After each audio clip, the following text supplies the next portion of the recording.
Hello everyone and welcome to this Dungeons & Death Battles Halloween one-shot special. As voted on by my incredible Denizen tier patrons, the light-defying Death Knight will be taking on the necromantic Dracolich to see which of these undead titans has what it takes to rule from beyond the grave. So let's kick off this battle with a quick combat analysis. Now the Death Knight comes to us as an immortal warrior, its soul wrenched from the light to command the undead armies placed beneath it. This Dark Warrior boasts 180 average hit points and 20 AC, with a very solid stat spread covering both physical and mental statistics. The Death Knight has immunity from necrotic and poison damage, as well as the exhaustion, frightened, and poisoned conditions. A 19th level spellcaster, the Death Knight is incredibly capable with magic, and wields a range of paladin-based spells such as various smites, which it will of course be looking to bring down upon its foe with wrathful intent. And on the other side of the field stands the Dracolich, a monster of such incredible power and narcissism, it has simply rejected the notion of death. The Dracolich comes in with 225 average hit points, an AC of 19, with resistance to necrotic damage, as well as immunity to lightning and poison damage, plus the charmed, exhaustion, frightened, paralyzed, and poisoned conditions. This behemoth, just like the Death Knight, also benefits from magic resistance, and has its own plethora of abilities to take advantage of, including, of course, its devastating lightning breath, an echo from its draconic past life. To level the playing field for this one, the Death Knight has been given the same amount of legendary actions and resistances as the Dracolich, which is only fitting as these two legendary warriors face each other down on the field of battle. The Death Knight has been given a simple longsword attack as its legendary action, and with all that covered, it's time to roll in with some initiative, starting with a flat roll from the Death Knight. Hello everyone, Ben here with a quick pre-battle interlude. I got really into making this one and it was great fun to do. However, during the battle I did forget to include the magic resistances for both of these creatures, mostly when it came to actually making their saves on advantage, so take this battle with a pinch of salt, as both of these creatures are essentially going at it in hardcore mode. But at least I did ignore it for both, so there are no advantages either way, which does mean that this battle has remained fair. So with this minor issue addressed, please take your seats, grab your drinks, and carry on as you were.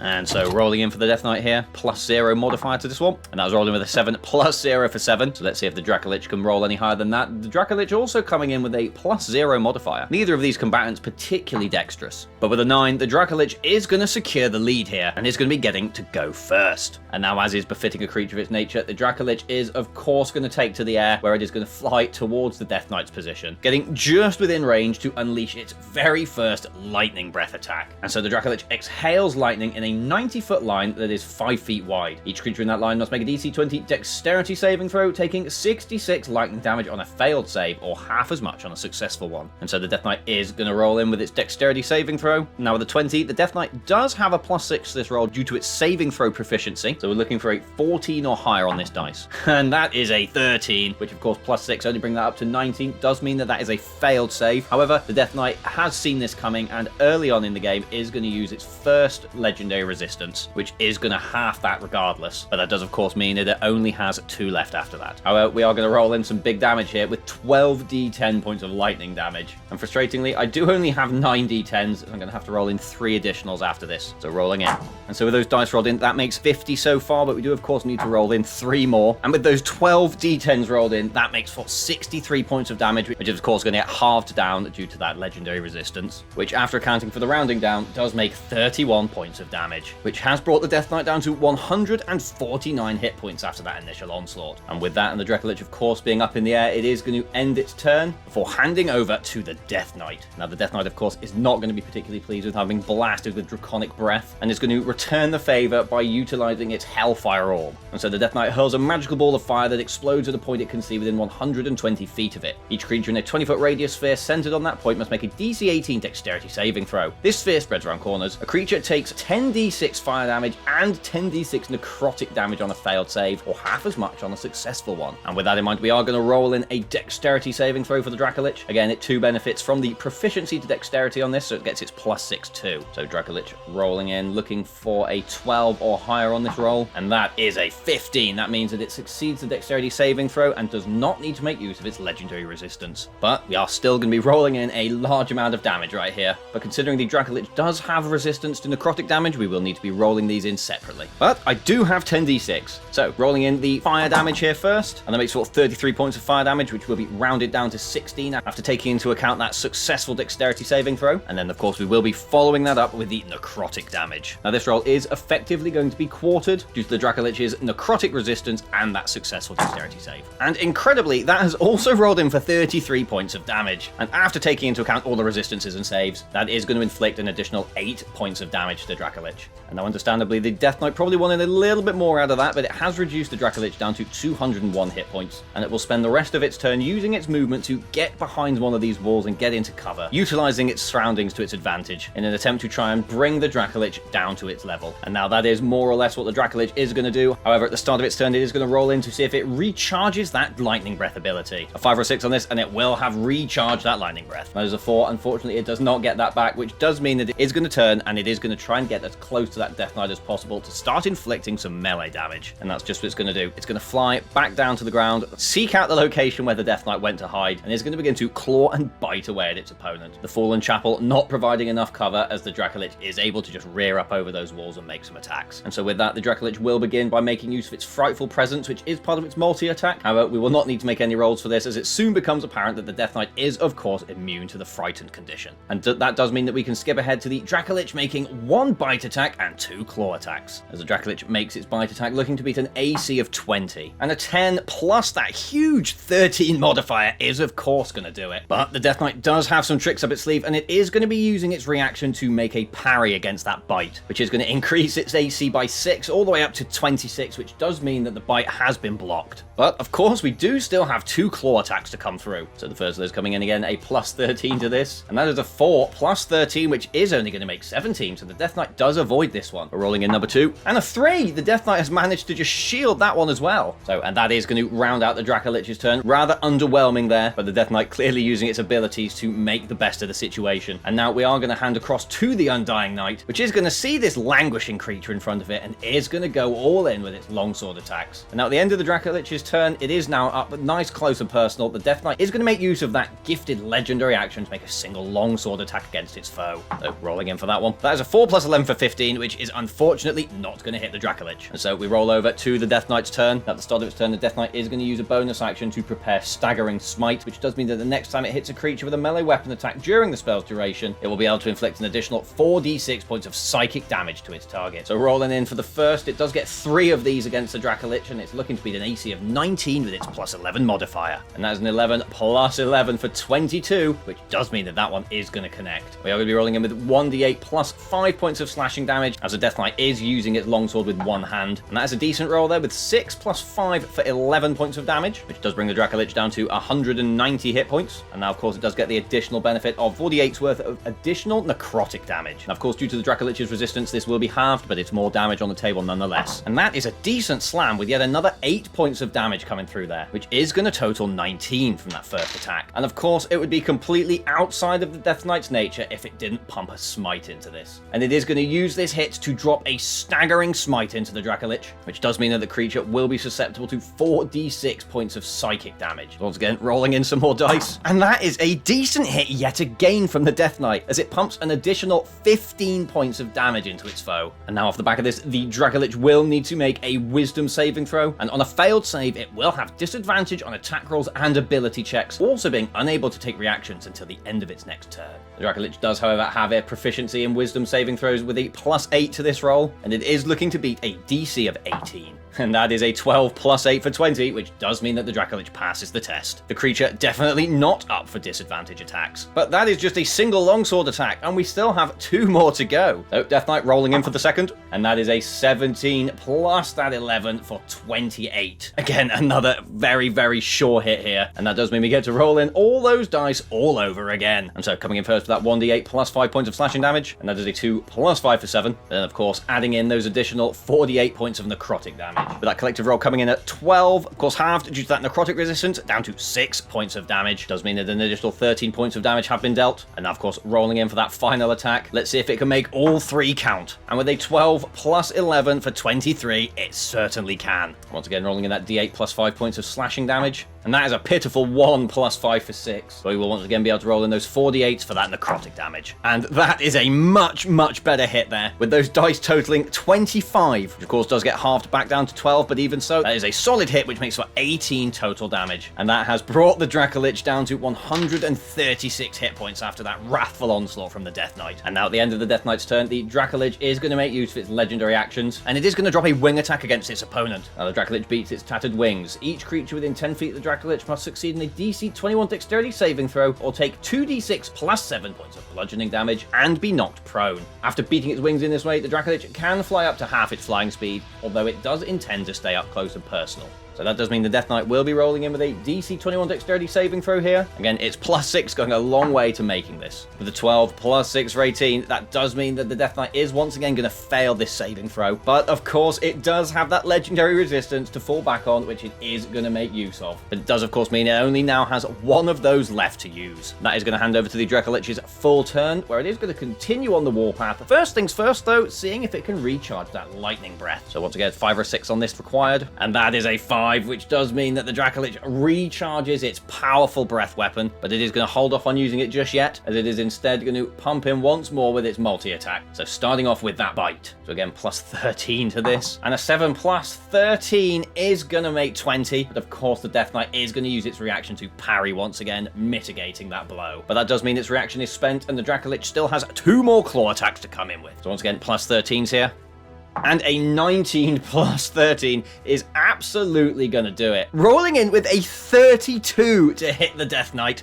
Absolutely going to connect hard. And that does of course mean we're going to be rolling in with 2d6 plus 7 points of slashing damage. Let's get some numbers on the table. And there are some polarizing rolls right there, with a 1 and a 6 for 7 plus 7 for 14. And of course the Dracolich does still have an additional claw attack in the chamber. And a 15 plus 13 for 28 is also going to cut it. So rolling in yet again some more damage, with a far lower output there, with 1 plus 2 for 3 plus 7 for 10 more points of damage. And that is not exactly going to be what the Dracolich will have wanted, with the Death Knight dropping down to only 125 hit points. And with that, and safer than not, it has indeed regenerated its lightning breath ability. Dracolich is going to take some initiative here and is going to pull away from the Death Knight, taking to the air and using the rest of its movement to fly 80 feet out of range. Now that would usually give the Death Knight a reaction to make an opportunity attack, but having made its parry, it will be unable to do so. So the Dracolich is able to just slip away untouched. And now with the Dracolich being so far away, the Death Knight is going to have no other option but to move outside of that chapel. Of course, totally displeased with this lack of honor as showcased by the Dracolich. And the Death Knight is going to target the Dracolich with a casting of Compelled Duel. And so the Death Knight attempts to compel the Dracolich to duel with it. It does mean that it must make a Wisdom saving throw, and on a failed save, the Dracolich will be drawn to the Death Knight. As an addition, for the duration, the Dracolich would have disadvantage on attack rolls against any creature other than the Death Knight, and must make a Wisdom saving throw each time it attempts to move to a space that is more than 30 feet away from the Death Knight. Once again, with a Wisdom proficiency of plus 8 and looking to beat a DC of 18, the Dracolich is looking for a 10 or higher on this dice. And with an 8, that is going to be a failure.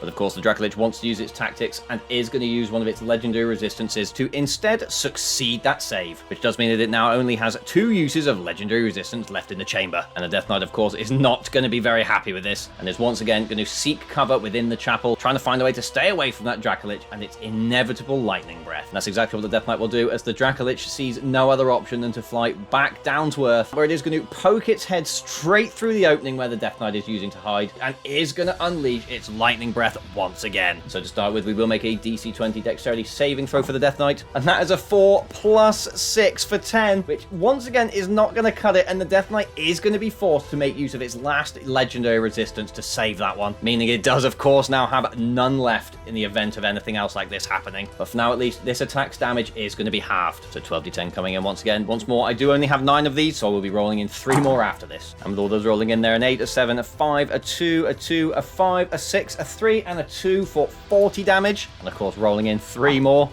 and that is an additional 4, 6, and 2 for 52 total there on that roll. Of course, that clutch legendary resistance, having that damage down to 26. Still a fairly hefty hit there from the Dracolich, which has brought the Death Knight below 100 hit points down to 99. And with that, the Dracolich is once again going to use its brain to pull back away from the Death Knight, taking back into the sky in order to avoid another onslaught from its ground-bound foe. But this time, that does mean that the Death Knight is indeed able to make its reaction, and it is going to go over for an opportunity attack against the Dracolich. So rolling in with that longsword attack plus 11, and that is a 7 plus 11 for 18, which is not going to do it, as the Dracolich just skips out of range. And off the back of that, the Death Knight is going to peel around and is once again going to attempt to compel the beast to duel with it. DC 18 Wisdom saving throw coming in from the Dracolich, which regardless of the outcome of this roll, is likely to want to prove its physical prowess over the Death Knight anyway. And the Dracolich, happy with how the battle is going so far, is going to just oblige to this and is not going to use its legendary resistance. By its own will, it will be compelled to duel with the Death Knight from the next round onwards. And with that, the Death Knight is going to honorably stand up to the table, prepared to take on the Dracolich in mortal hand-to-hand combat. And the creature is absolutely happy enough to comply at this point, as it flies down towards the Death Knight as its turn begins. First things first, of course, seeing if it does recharge that breath weapon, which on the 1, it most certainly does not, meaning it will be relying on its bite and claws. It is, of course, here to rumble with the Death Knight, and merely flying away and shooting lightning at its opponent from afar is not exactly the most honorable way of winning a duel, whether or not that presents itself as the most optimal strategy. And so with that, the Dracolich will be flying down into range, confronting the Death Knight face to face, as is willed by the gods of battle. And of course, it will be coming through with its bite attack first, rolling in with a 15 plus 13 for 28. The Death Knight isn't even going to have a chance to parry this one, as it's just simply too high a roll to hit, and so it will be taking the brunt of this bite attack. In fact, the first one it has been hit by in this combat, and that does mean we're going to get some juicy damage on the table with 2d10 plus 7 points of piercing, plus those 1d10 points of lightning damage. So 2d10 coming in first for the piercing, and that is a very nice roll there with 14 points of piercing damage, and of course we will be rolling in that lightning damage to top it off. And with a near escape from the arena itself there, that dice has landed on a 7, which has pushed that up to 21 points of damage. A very nice bite attack, which has dropped the Death Knight down to 78 hit points, as 2 more claw attacks prepare to roll themselves in. So coming in with the first, and the 7 plus 13 is going to make 20, but of course in this instance the Death Knight is going to use its reaction to parry. And first things first, after that huge hit there, the Death Knight is going to need to roll for concentration on compelled duel, and with the damage output being 21, that is going to make no difference, and it is going to need to be rolling in with a DC of 10 to save this. Now to roll for concentration, whenever a creature takes damage while it's concentrating on a spell, there is a base DC of 10 to succeed, with the secondary stipulation stating that if half the amount of damage you take is higher, that is what you will use. So say we roll a 30, that would make the DC a 15.